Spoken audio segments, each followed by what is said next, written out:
Salut à toi, aujourd'hui je vais te présenter 3 actions qui sont à leur plus bas sur l'année et qui pourraient te rapporter gros sur du long terme. Moi c'est Max et sur cette chaîne je t'aide à mieux comprendre les marchés boursiers, c'est parti. Et on commence avec Manhattan Associates qui est une société américaine spécialisée dans le développement de solutions logicielles afin d'optimiser la logistique des entreprises. L'action a atteint son plus haut historique en décembre 2024 à 312 dollars. Un trimestre plus tard, elle s'échange à 170 dollars, ce qui représente une chute de 46%. Donc quand je vous dis que la bourse elle est très volatile et que n'importe quelle action peut chuter drastiquement, eh bien c'est réel. Et cela, ça arrive bien plus souvent et bien plus rapidement que vous pouvez le penser. Est-ce que cette action a chuté parce que les investisseurs se sont rendus compte que les fondamentaux ne sont pas si solides? Eh bien tu vas voir que non, ce n'est pas la raison. La dette de l'entreprise est maîtrisée puisqu'elle peut rembourser sa dette long terme en 3-4 mois de free cash flow, tandis que sa dette nette peut être remboursée en seulement une année, ce qui est excellent. Après, eh bien, il est important de se rappeler qu'il s'agit d'une entreprise qui confectionne des logiciels, donc c'est tout à fait normal que son endettement soit si faible. Ensuite, si on se penche sur la rentabilité, eh bien, on prend souvent Apple comme exemple qui est un très bon allocateur de capital.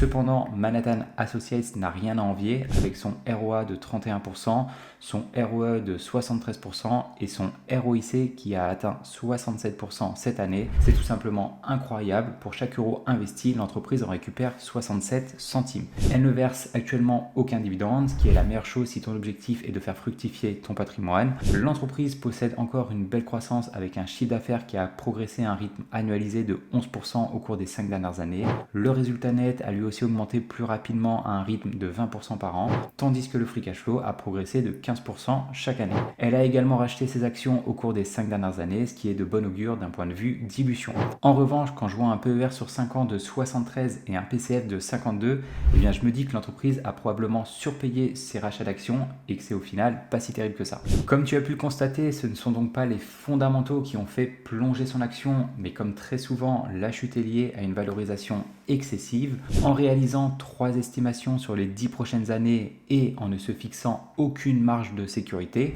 donc ce qui correspond à la valeur intrinsèque, on peut voir que l'action reste encore surévaluée malgré sa chute de 47%. Et seules les estimations hautes justifient son prix actuel de 170 dollars, ce qui est loin d'être irréalisable.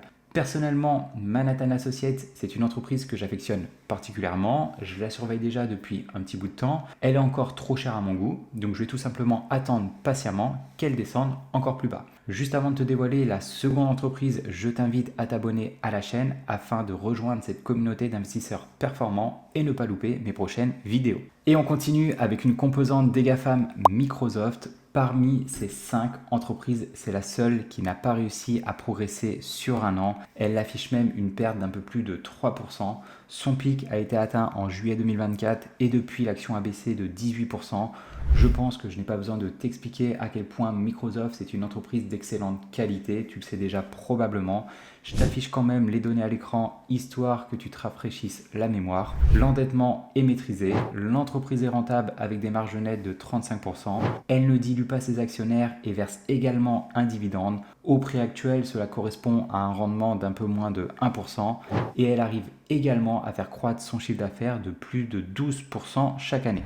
Je ne sais pas si vous vous rendez compte à quel point c'est exceptionnel de réussir à faire croître votre chiffre d'affaires à ce rythme encore soutenu quand vous êtes une entreprise aussi imposante que Microsoft. Donc oui, Microsoft mérite ce premium, c'est normal qu'elle s'échange à des niveaux de valorisation supérieurs au marché. Cependant, quand je vois un PER de 40 et un PCF de 47, eh bien je me dis que c'est peut-être un peu too much. Je ne pense pas que Microsoft mérite un PER PCF supérieur à 30 car sa croissance est limitée du fait de sa taille. Après, eh bien ça serait très intéressant qu'on débatte et tu me dises justement en commentaire selon toi à quel PER Microsoft devrait s'échanger et pourquoi. Les analystes restent optimistes puisqu'ils estiment que le bénéfice par action doublera en 4 ans et que le chiffre d'affaires croît à un rythme annualisé de 14%, en estimant une croissance plus conservatrice du chiffre d'affaires entre 8 et 12%, des marges sur le free cash flow comprises entre 28% et 32%, tout en attribuant un PCF de 22, 24 et 26. À mon grand étonnement, il semblerait que Microsoft soit correctement évalué à 393 dollars